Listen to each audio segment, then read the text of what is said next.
ஒரு அடர்ந்த காட்டின் எல்லையில் இருந்த சின்ன கிராமத்தில் ஒரு நாள் ஒரு பெரிய கிளி வானத்திலிருந்து பறந்து வந்து அமர்ந்தது. அந்த கிளியின் இறகுகள் பச்சை மரகதம் போல ஜொலித்தன. கிராம மக்கள் அதை ஆச்சரியமாக பார்த்தனர். அந்த கிராமத்தில் இருந்த ஒரு பேராசை மனிதன், இந்த கிளி அரிதானது, இதை பிடித்தால் பணம் சம்பாதிக்கலாம் என்று நினைத்தான்.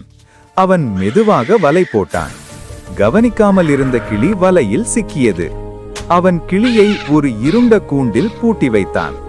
தினமும் மக்கள் வந்து கிளியை பார்த்து செல்ல வேண்டுமென்றால் காசு கொடுக்க வேண்டும் என்று அறிவித்தான். ஆனால் யாரும் வரவில்லை. கூண்டுக்குள்ளிருந்த கிளி பசியாலும் தாகத்தாலும் சோகமாக கீச்சென்று அழத் தொடங்கியது. என்னை விடுவியுங்கள் என்று அது மனதில் கத்திக்கொண்டது. அந்த நேரத்தில் கிராமத்திற்கு வெளியே இருந்த ஒரு பெரிய மயில் அங்கு வந்தது. அது கூண்டில் அடைக்கப்பட்ட கிளியை பார்த்ததும் இரக்கம் கொண்டது.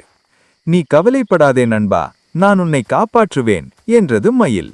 இரவு நேரத்தில் எல்லோரும் தூங்கியபோது மயில் தனது வலிமையான அலகால் கூண்டின் கதவை உடைத்தது. கிளி வெளியே பறந்தது. இருவரும் விரைவாக காட்டை நோக்கி பறந்தார்கள். ஆனால் கிளி இன்னும் அழத் தொடங்கியது. மயில் கேட்டது, இப்போது நீ சுதந்திரம் அடைந்தாய், ஏன் இன்னும் அழுகவாய்? கிளி பதில் சொன்னது, என்னை பார்க்க யாரும் வரவில்லை, நான் புகழ் பெறவில்லை, அதனால்தான். மயில் சிரித்தது, நண்பா, புகழ் இல்லாதது துக்கமில்லை, சுதந்திரம் இல்லாததே உண்மையான துக்கம். அப்போது கிளிக்கு உண்மை புரிந்தது. அது தன் தவறை உணர்ந்தது.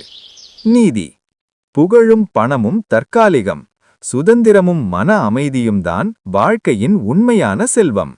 மறக்காம சேனலை லைக் பண்ணுங்க, ஷேர் பண்ணுங்க, சப்ஸ்கிரைப் பண்ணுங்க. இது உங்கள் SR தமிழ் டிவி.